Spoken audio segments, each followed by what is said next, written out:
శివుడి 19 అవతారాలు ఏమిటి?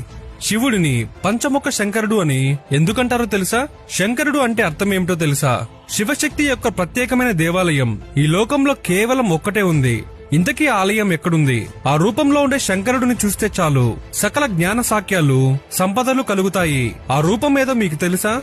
పదండి, ఈ వీడియోలో చాలా మందికి తెలియని శివుడి అవతారాల గురించి తెలుసుకుందాము. పరమశివుడు నిర్వికార నిరంజన స్వరూపం.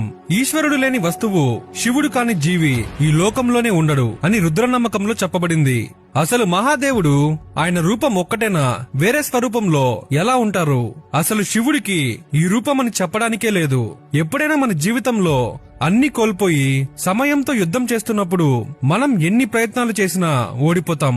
నిలబడి మళ్లీ మొదలు పెట్టాల్సి వస్తుంది. మన దగ్గర ఉన్న శక్తి పెట్టి వెళ్లిన తర్వాత తన దయతో బాధలను తీర్చడానికి అరుణాచలేశ్వరుడై అగ్నిలింగంలా మనకి కష్టాలని మసి చేయడానికి మనతో వస్తాడు.